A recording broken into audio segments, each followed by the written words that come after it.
Awami League BNP এমন একটা দল, ওখানে যদি ফেরেশতাও ঢুকে বের হবে আজাজিল হয়ে।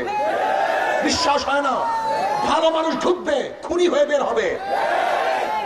যুদ্ধ শেষ হয়ে যায় নাই, আবারও যুদ্ধ করতে হবে, আবারও সংগ্রাম করতে হবে, আবারও মাঠে নামতে হবে। জুলুম, অত্যাচার, অবিচার, খুন, ধর্ষণকে বন্ধ করতে হবে, মানুষের অধিকারকে ফিরিয়ে দিতে হবে। আমি গরিব বাবাদেরকে বলবো, হে আমার গরিব বন্ধুরা, হে আমার গরিব সাথীরা, আপনারা কেন ইসলামকে পছন্দ করেন না? কারণটা কি? ইসলাম তো আসছে গরিবদের শান্তির জন্য, ইসলাম তো আসছে গরিবদের মুক্তির জন্য, ইসলাম তো আসছে গরিবদের অধিকারকে প্রতিষ্ঠিত করার জন্য। আপনাকে জানেন না নবী আলাইহিস সালাতু কি দোয়া করেছিলেন? হে আল্লাহ, আমাকে গরিবের সাথে রাখিও, গরিবের সাথে মৃত্যু দিও, গরিবের সাথে হাসর করিও। এমনকি অনেকেই মনে করি ইসলাম যদি ক্ষমতা আসে আমার এই অসুবিধা, এই অসুবিধা, এই অসুবিধা। আসলে ইসলাম ক্ষমতা আসলে তোমার কোনো অসুবিধাই থাকবে না, শুধু সুবিধা সুবিধা সুবিধা সুবিধা। ইসলাম ক্ষমতা আসলে একজন বিধবা না খেয়ে থাকবে না, একজন এতিম না খেয়ে থাকবে না। আবার যারা চোর, তারা আবার ইসলাম ক্ষমতা আসলে আমার চুরির অবস্থা কি হবে?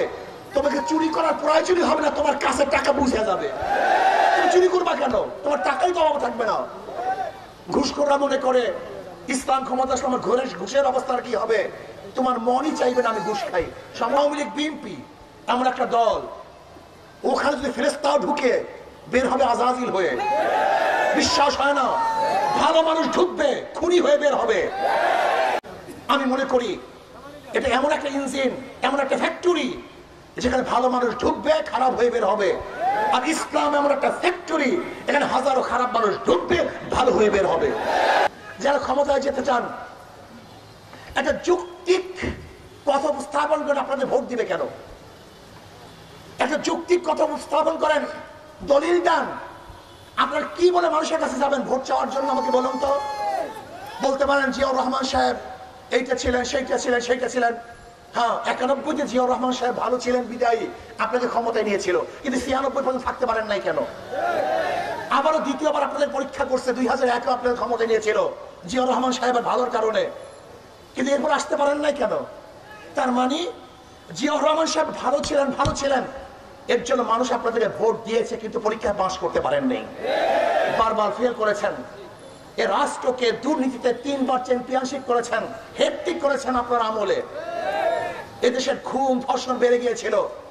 র‍্যাব কাদের আমলে জানেন আপনারা? বিএনপির আমলে। কেন করেছিল? সন্ত্রাস বেড়ে যাওয়ার কারণে। এই র‍্যাবের কাছে সবচেয়ে বেশি ক্রস ফায়ারে মারা গেছে বিএনপির লোকজন। আজকে ক্ষমতা আসতে পারে নাই, রাগ করেন কেন? ফখরুল সাহেব বলেছেন র্যাম্বো নেশন করবেন। ফখরুল সাহেব 2 দিন আগে বক্তব্য দিয়েছে দেশকে র্যাম্বো নেশন করবেন। র্যাম্বো নেশন তো বুঝেন, রং ধনু জাতি।